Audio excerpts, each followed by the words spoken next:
Insight news 14 YouTube ಚಾನೆಲ್ಗೆ ನಿಮಗೆ ಸ್ವಾಗತ. ನಮ್ಮ insight news 14 YouTube channel subscribe ಮಾಡಿಕೊಳ್ಳಿ ಹಾಗೂ ಬೆಲ್ ಐಕಾನ್ ಒತ್ತಿ. ನಮಸ್ಕಾರ ಪ್ರಿಯ ವೀಕ್ಷಕರೇ, ಇದು ಇವತ್ತಿನ ಇನ್ಸೈಟ್ ಎಡಿಟರ್ ಸ್ಪೆಷಲ್ ಸಂಚಿಕೆ. ದೇಶದಲ್ಲಿ ಸರ್ಕಾರದ ವಿರುದ್ಧ, ಮಂತ್ರಿಗಳ ವಿರುದ್ಧ ದೇಶದ ಮೂಲೆ ಮೂಲೆಗಳಿಂದ ಪ್ರತಿಭಟನೆಯ ಜ್ವಾಲೆ ಈಗ ದೇಶದ ರಾಜಧಾನಿ ದೆಹಲಿಗೆ ಬಂದು ತಲುಪಿದೆ. ಹೌದು, ಇಡೀ ರಾತ್ರಿ ರೈಲುಗಳು ಮತ್ತು ಬಸ್ಗಳ ಮೂಲಕ ದೇಶದ ಮೂಲೆ ಮೂಲೆಗಳಿಂದ ಹೊರಟ ಸಾವಿರಾರು ವಿದ್ಯಾರ್ಥಿಗಳು ಮತ್ತು ಯುವಜನರು ಈಗ ದೆಹಲಿಯ ಜಂತರ್ ಮಂತರ್ನತ್ತ ಧಾವಿಸುತ್ತಿದ್ದಾರೆ.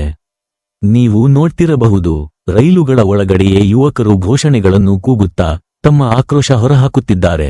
ಹಗಲಿರುಳು ಎನ್ನದೆ ದೇಶಕ್ಕಾಗಿ ಒಂದಾಗಿ ನಿಂತಿರುವ ಈ ಯುವಶಕ್ತಿಯ ಜಿದ್ದಿಗೆ, ಇವರ ಏಕತೆಗೆ ಮತ್ತು ಇವರ ಧೈರ್ಯಕ್ಕೆ ನಿಜಕ್ಕೂ ಸಲಾಂ ಹೇಳಲೇಬೇಕು. ನಾಚಿಕೆ ಆಗಬೇಕು ಕಣ್ರಿ. ದೇಶದ ಯುವ ಜನತೆ ಸಾವಿರಾರು ಸಂಖ್ಯೆಯಲ್ಲಿ ಬೀದಿಗಿಳಿದು ಧರ್ಮೇಂದ್ರ ಪ್ರಧಾನ್ ವಿರುದ್ಧ ಹೋರಾಟ ನಡೆಸುತ್ತಿರುವುದು ಒಂದು ನಾಚಿಕೆಗೇಡಿನ ವಿಷಯ ಅಲ್ಲವೇ ಮಿಸ್ಟರ್ ಧರ್ಮೇಂದ್ರ ಪ್ರಧಾನ್? ನಿಮಗೆ ಸ್ವಲ್ಪವಾದರೂ ಸ್ವಾಭಿಮಾನ ಅನ್ನೋದು ಇದ್ದರೆ ನೀವೇ ರಾಜೀನಾಮೆ ಕೊಟ್ಟು ಮನೆಗೆ ಹೋಗಬಹುದಿತ್ತು. ನೀವು ತನ್ನ ಕುರ್ಚಿಯನ್ನು ಬಿಡದೆ ಭಂಡತನ ತೋರಿಸುತ್ತಿರುವುದು ಅಸಹ್ಯ ಅನಿಸುತ್ತಿದೆ. ನಮ್ಮ ದೇಶದ ಭವಿಷ್ಯವಾಗಿರುವ ಯುವ ಜನತೆಗೆ, ವಿದ್ಯಾರ್ಥಿಗಳಿಗೆ ದ್ರೋಹ ಬಗೆದು ಹಗರಣ ಮಾಡಿರುವ ನಿಮಗೆ ನಾಚಿಕೆ ಮಾನ ಮರ್ಯಾದೆ ಇಲ್ಲವೇನ್ರಿ? ಸೋನಂ ವಾಂಗ್ಚುಕ್ ಸಂದೇಶದ ಬೆನ್ನಲ್ಲೇ ಹರಿದು ಬಂದ ಜನಸಾಗರ. ಆಸ್ಪತ್ರೆಯಲ್ಲೇ ದಾಖಲಾಗಿರುವ ಹೋರಾಟಗಾರ ಸೋನಂ ವಾಂಗ್ಚುಕ್ ತಮ್ಮ ಪತ್ನಿಯ ಕೈಬರಹದ ಪತ್ರದ ಮೂಲಕ ದೇಶದ ಜನತೆಗೆ ಒಂದು ಮಹತ್ವದ ಸಂದೇಶ ರವಾನಿಸಿದ್ದರು. ಯಾವುದೇ ಪರಿಸ್ಥಿತಿಯಲ್ಲೂ ಇವತ್ತಿನ ಸಂಸತ್ ಚಲೋ ಕಾರ್ಯಕ್ರಮ ಯಶಸ್ವಿಯಾಗಲೇಬೇಕು ಎಂದು ಅವರು ಕರೆ ನೀಡಿದ್ದರು. ಆ ಒಂದು ಕರೆಗೆ ಓಗೊಟ್ಟ ದೇಶದ ಯುವ ಸಮೂಹ ಈಗ ದೆಹಲಿಯ ರಸ್ತೆಗಳಲ್ಲಿ ಪ್ರವಾಹದಂತೆ ಹರಿದು ಬರುತ್ತಿದೆ. ಜಂತರ್ ಮಂತರ್ನಲ್ಲಿ ಈಗ ಜನವೋ ಜನ. ಇತ್ತ ಪರಿಸ್ಥಿತಿಯನ್ನು ನಿಯಂತ್ರಿಸಲು ದೆಹಲಿ ಪೊಲೀಸ್ ಮಾತ್ರವಲ್ಲದೆ ರಾಪಿಡ್ ಆಕ್ಷನ್ ಫೋರ್ಸ್ ಕೂಡ ಸನ್ನದ್ಧವಾಗಿ ನಿಂತಿದೆ. ಕೇಂದ್ರ ಸಚಿವ ಧರ್ಮೇಂದ್ರ ಪ್ರಧಾನ್ ರಾಜೀನಾಮೆಗೆ ಆಗ್ರಹ. ಇವತ್ತಿನ ಈ ಬೃಹತ್ ಹೋರಾಟದ ಮುಖ್ಯ ಉದ್ದೇಶವೇ ನ್ಯಾಯಕ್ಕಾಗಿ. ಕೇಂದ್ರದ ಬಿಜೆಪಿ ಸರ್ಕಾರದ ಶಿಕ್ಷಣ ಸಚಿವ ಧರ್ಮೇಂದ್ರ ಪ್ರಧಾನ್ ಅವರ ರಾಜೀನಾಮೆಗೆ ಆಗ್ರಹಿಸಿ ಇವತ್ತು ಈ ಸಾವಿರಾರು ಯುವಕರು ಸಂಸತ್ತಿಗೆ ಮುತ್ತಿಗೆ ಹಾಕಲು ಮುಂದಾಗಿದ್ದಾರೆ. ಹಾಗಾದರೆ ದೆಹಲಿ ಪೊಲೀಸರ ಬಿಗಿ ಭದ್ರತೆಯ ನಡುವೆಯೂ ಈ ಯುವಶಕ್ತಿ ಸಂಸತ್ತನ್ನು ತಲುಪುತ್ತಾ? ಶಿಕ್ಷಣ ಸಚಿವರ ರಾಜೀನಾಮೆಗೆ ಒತ್ತಾಯಿಸುತ್ತಿರುವ ಈ ವಿದ್ಯಾರ್ಥಿಗಳ ಹೋರಾಟ ಯಾವ ತಿರುವು ಪಡೆದುಕೊಳ್ಳಲಿದೆ? ಇತ್ತ ಬ್ಯಾರಿಕೇಡ್ ಹಾಕಿ ತಡೆಯಲು ದೆಹಲಿ ಪೊಲೀಸ್ ತಯಾರಿ ನಡೆಸುತ್ತಿದ್ದಾರೆ.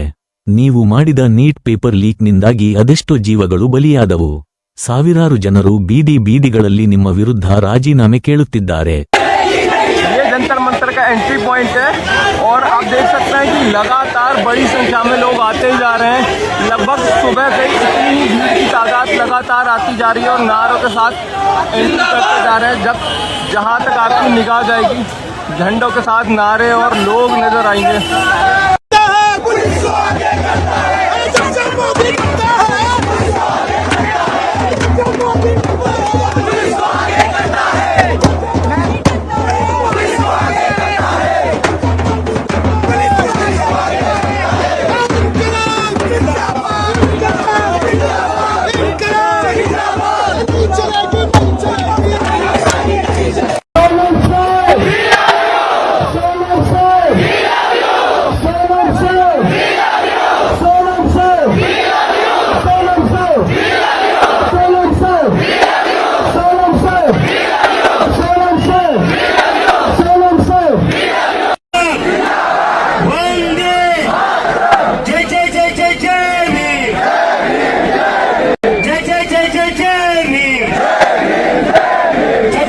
शिवाजी महाराजांचा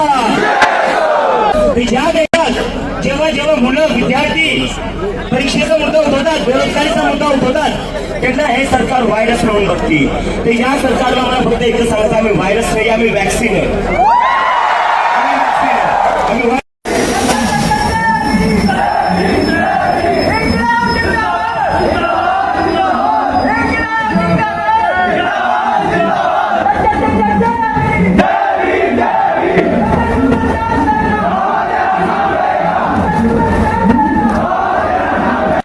ಮುಂದಿನ ಅಪ್ಡೇಟ್ಸ್ಗಾಗಿ ನೋಡ್ತಾ ಇರಿ ಇನ್ಸೈಟ್ ನ್ಯೂಸ್ 14.